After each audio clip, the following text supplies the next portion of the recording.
Hi, thank you so much for joining me today, Beth.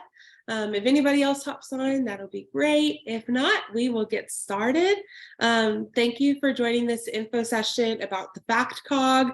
This is the functional assessment of cancer therapy, the cognitive function. And we're just going to be walking through that process about what the test is and then how to administer the test, especially in this telehealth type of world that we're in right now. So we're just making sure that we can learn that way as well. Do you have any questions before we get started? No. Okay, beautiful. Well, I will go ahead and share my screen and get you onto my PowerPoint, okay?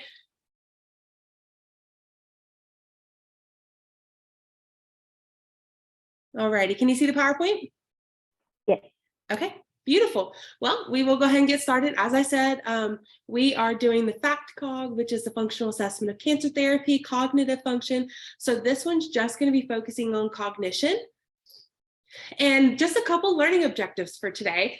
We're going to be able to effectively analyze cognitive impairments that are a result of cancer therapy. That's chemotherapy, radiation, any therapy that you're getting when you have cancer. You can be able to correctly facilitate and score the functional assessment of cancer therapy, the cognitive function.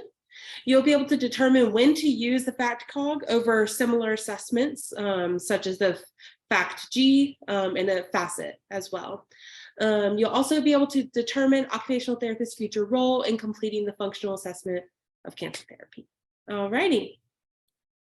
So just a quick poll. Go ahead and I believe in the bottom of the Zoom, there should be an area where you can raise a little hand. So just raise your hand if you know anybody that has been affected by cancer. Perfect, perfect. So everybody in this Zoom meeting right now does know somebody that has been affected by cancer. This is something that affects a lot of people around the world. Specifically in 2019, there's been 268,670 new cases and 41,400 deaths related to cancer. And then the FACT-COG research that I found typically focuses on breast cancer patients. So that's kind of the mindset that you think of when we're going to be going through this assessment today. All right. And then just a little bit more information about it. The World Health Organization actually reported this breast cancer being the leading cause of death in women, and then actually the 23% of all cancer deaths back in 2014. I know that statistic's a little old, but still shows the impact that breast cancer can have on patients as well. And then a little bit more about cancer therapy. About 18% of all patients with early stage cancer will receive chemotherapy.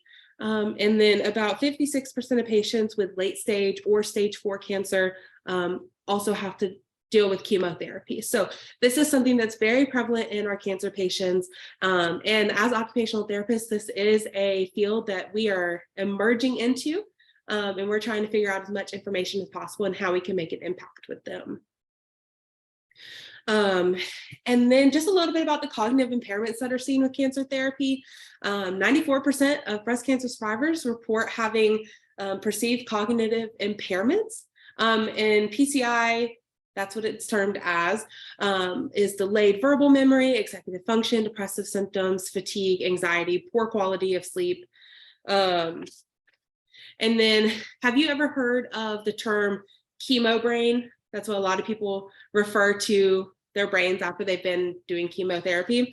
Well, that also term relates into this. It's going to be difficulties in functioning in everyday life. So you're going to have troubles with your memory, your attention, your speed in processing, and decision making as well. So as we go through this test, you'll be able to see that those are all areas that this test focuses on.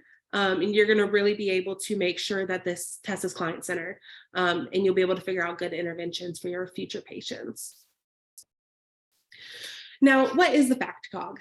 I will show you later on when we did a case study, the actual physical FACT-COG, but this is the functional assessment of cancer therapy cognitive function.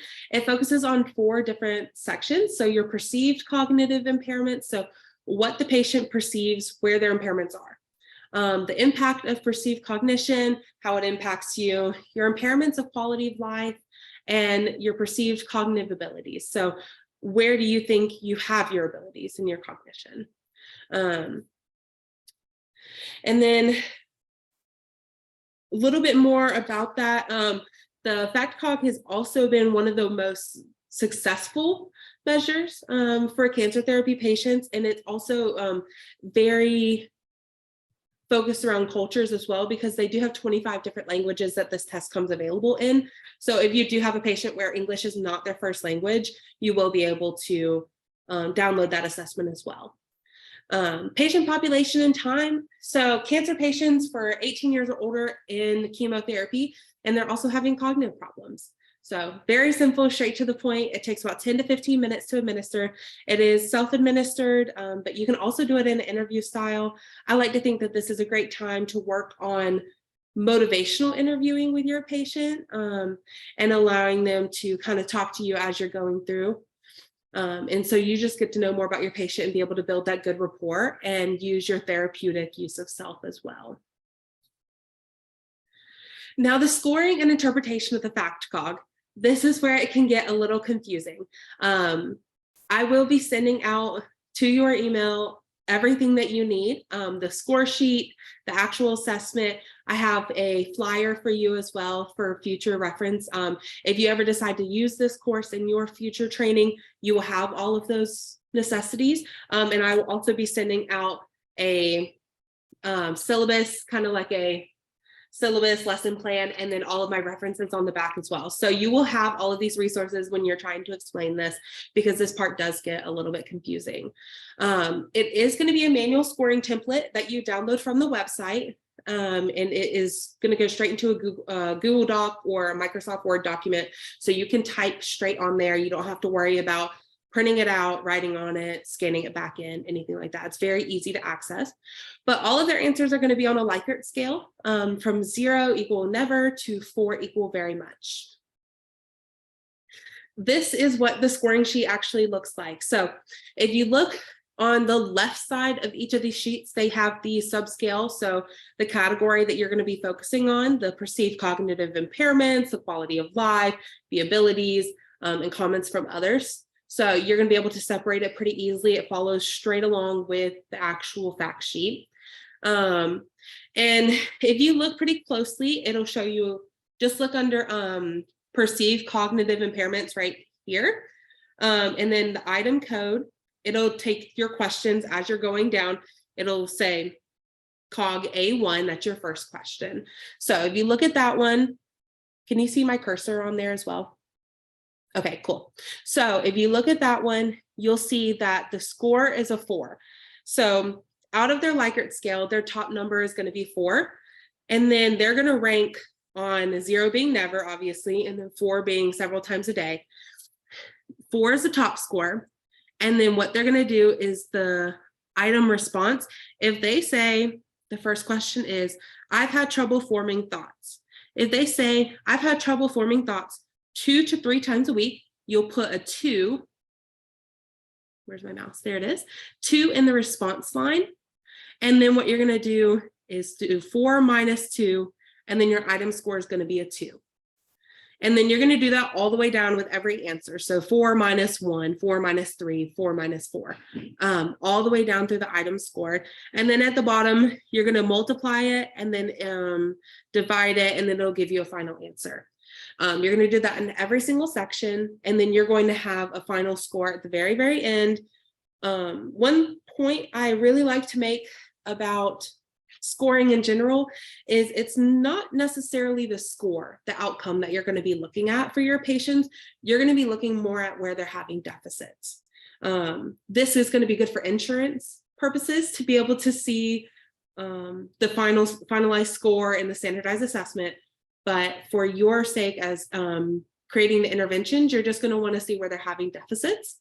And then over here, there's my mouse, there it is. You see there's 4s, 4s, 4s, 4s, 4s. And then you get to the perceived cognitive abilities, and it's 0.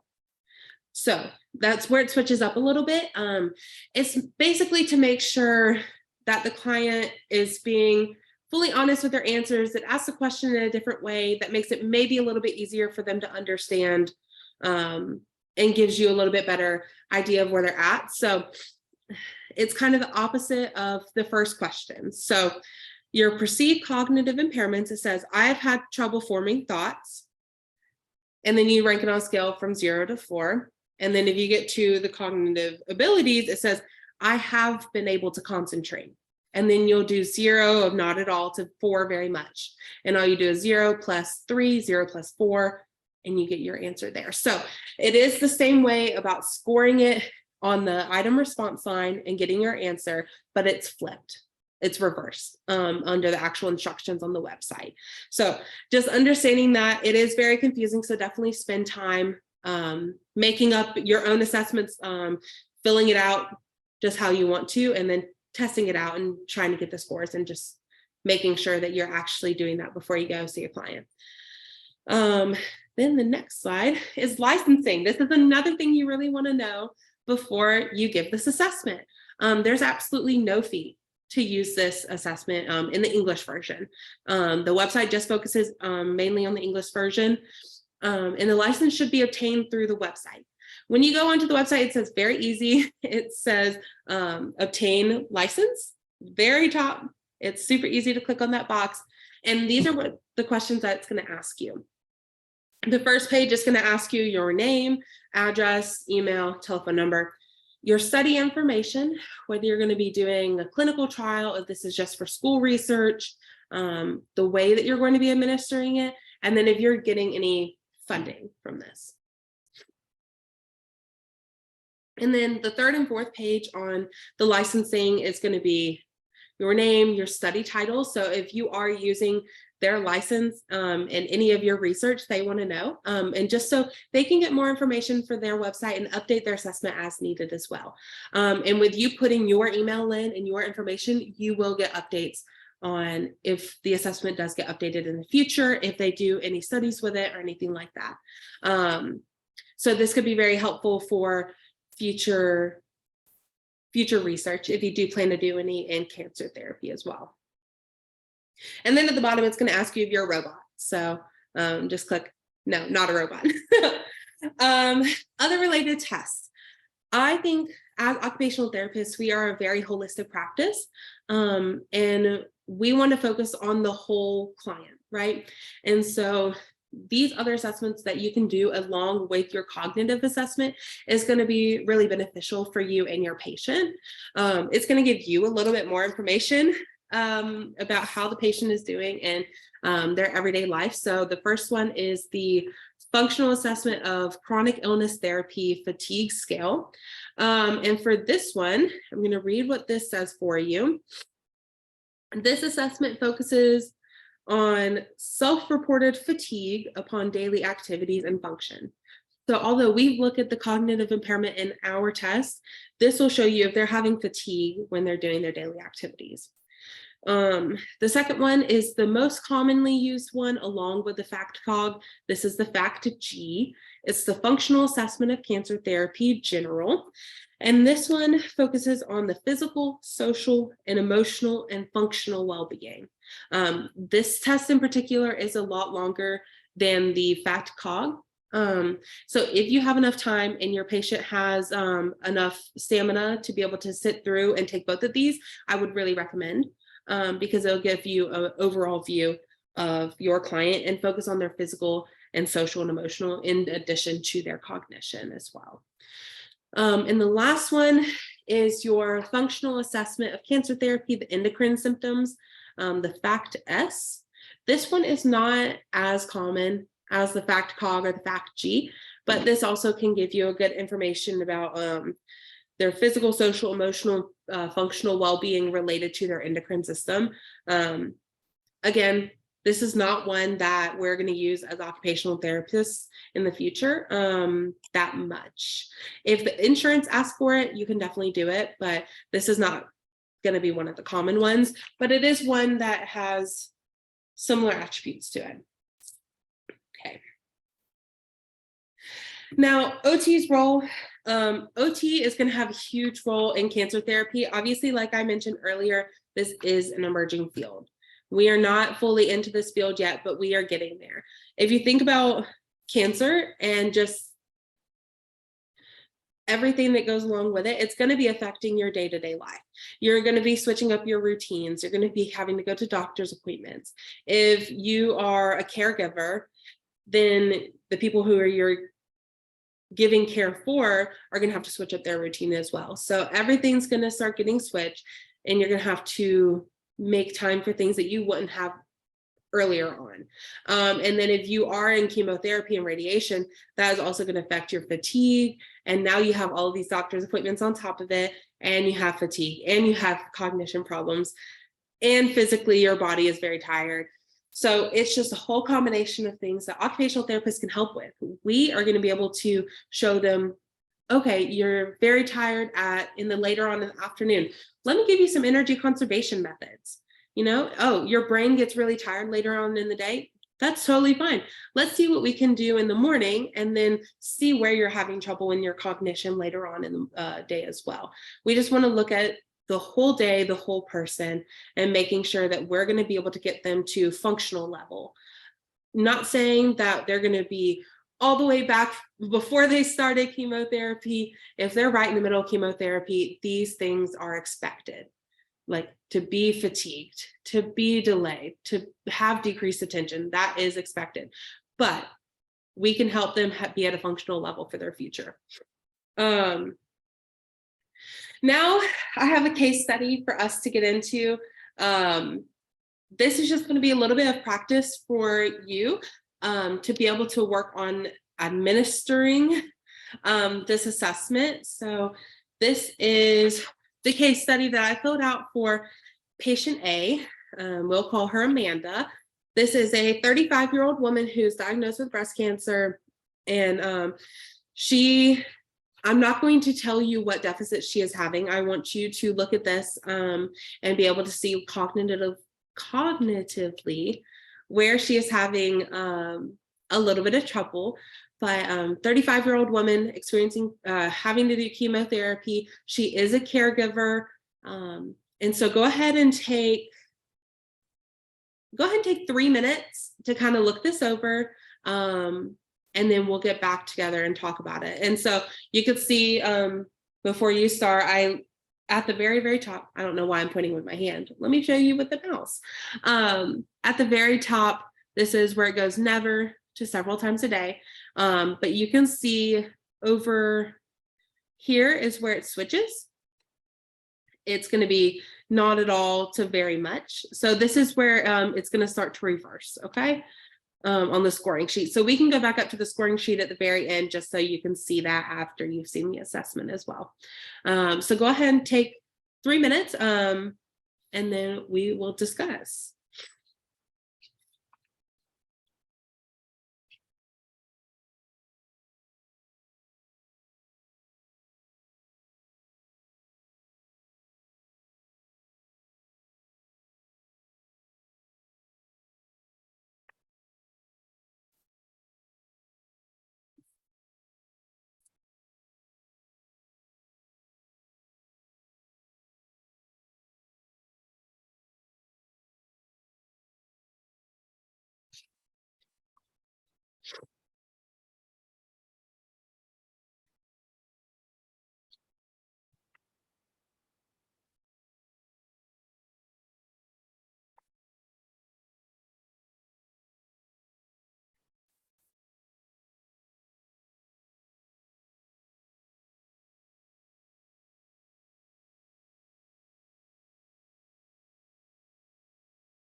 Alrighty.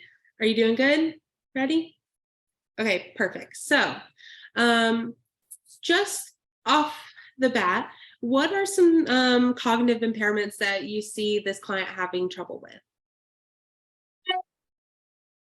They're having difficulty with attention, keeping trains of thought, sustaining that attention, I guess. And those are the major things I see right now. And they seem to like be fatiguing very easily. Yeah, absolutely. That is exactly what I saw in this case study as well. They're having trouble with attention. And they're also, as you can see, in in this section, it says I'm able to keep track of what I'm doing even when I'm interrupted. I mean, she says somewhat, but then in the other section, she does talk about if she gets interrupted, that she has a lot more trouble with that. And so just sometimes her divided attention is impaired, which could lead to issues with driving, majorly. It could lead to issues in a doctor's office if she is talking with her doctor. It could lead to problems if she's with her kids. And if she's in the grocery store, if she takes her eyes off her kids, or many different things that could be affected with that. And her processing speed too.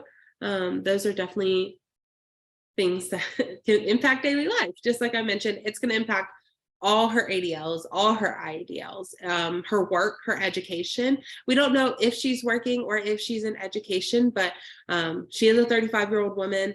So we can assume that she is either going to be a stay-at-home mom where she is working, or she might have a job where she's working as well. So even just having cancer and going through chemotherapy is going to be able to affect her work as occupation as well. So if you take a look at these and try and think about those, let's go back to this section, and we're going to look at her scoring. As you can see, this section right here, she scored around, there we go, around 1s and 2s in most of this perceived cognitive impairment section. And then as we get over to this one, see, her comments from others, here we go, there we are. She scored low in that area as well. So if she's scoring low in comments from others and she's scoring low in the cognitive impairment, comments from others gives us a good indication of what?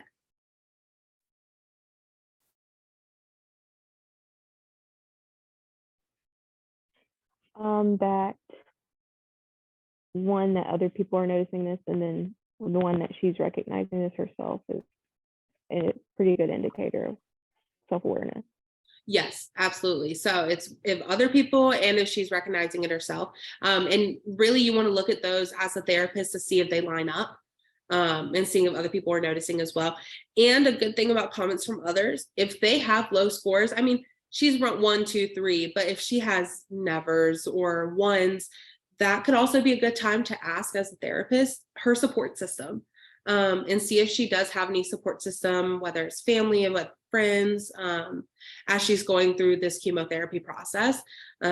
Because as a therapist, that can base your interventions. So you can base your interventions off of that, because if she's going to be completing all her tasks independently with little support, that'll definitely change your goals for the future, long-term and short-term goals. All right. And then wanted to go over a couple more things. The sheet that you're going to be getting for your future telehealth, you can obviously use this PowerPoint in telehealth version or in person. And if you're going to be using it in a telehealth form, my lesson plan that you're going to be getting will have the course description and then directions when teaching over the virtual platform. It'll show you every single thing that you're going to need when teaching this in the future. And then You want to make sure that you're always using evidence-based practice. I have all of my citations on here for you as well about the evidence that I found and talked about at the very, very beginning. So anytime that you are teaching this to future students or anybody who's going to be learning the assessments, make sure that you're using evidence-based, because that is what occupational therapy is all about, and it's a big part of our framework. So just making sure that we're doing that. And just make sure that if you are the instructor, that you are up to date on all the cancer therapy assessments, and just making sure that you don't need to update this PowerPoint in any way. My numbers and emails on here, so you can always shoot me a call or anything like that. But I will have this up to date for us in the future if anything gets updated on the website. Also, I purposely set it up like this with the self-directed learning in this lecture style, because I wanted it to be reflective for you as the students learning the assessment. And then also, if you decide to teach it to future students in the future, you can use this case study to allow them to practice their knowledge. Because again, this is a short assessment as far as the interview process, or if they do it themselves, but the scoring is confusing. So definitely keeping this interactive portion in there is going to be very beneficial for you in the long run as well. And just making sure that they know the other assessments. And it would be a good idea in the future if you had them go through each one of the assessments and then compare and contrast as well. If you have more time, again, we only had a short amount of time here today, so we were just focusing on this one, but in the future, it could be very beneficial that you focus on both. But do you have any other questions for me about this assessment or any other assessments or anything about cancer therapy? We are running out of time, and that is okay. But do you have any questions? This one, you mentioned telehealth. Has this assessment commonly been used in telehealth, or is it like new to be used there? Yeah, so it's more on the newer side because this assessment is still somewhat new. For the medical field, it is still somewhat new. And so they're just starting to do this over telehealth. It's a very easy assessment to complete over telehealth. You can either scan this and send this to your patient over Zoom. You can send it to their email, whatever you'd like to do, or this way is probably best if you just ask them questions and allow them to answer. And if you can have caregivers in the room with them, or spouses or anybody in the room with them too, to allow them to go through this, because as we can see, this test does show if there's an effect on memory. So sometimes they could not remember an answer to a question, and then the caregiver will be able to step in and help that as well. So yes and no to your question. Yes and no. It is a good assessment to use over telehealth because it is just an interview style questions, but it has not been used a whole lot after that. Yeah, beautiful. Any other questions from anybody else? No? Okay, well, thank you so much for joining me today. It was, let me give you my references. There you are. Let me stop that share. There we go. It was so nice to be able to talk to you today and just give you a little bit more information about the functional assessment of cancer therapy, cognitive function. So remember FACT-COG. That is a good assessment to do for you and your patients in the future. And if you ever have any questions, again, you'll have my email, you'll have my phone number, reach out. Any students or any research in the future, I'd be more than happy to hop in on that, or any future lectures or anything like that. Okay. Well, if you don't have any other questions, I hope you have a wonderful rest of your day.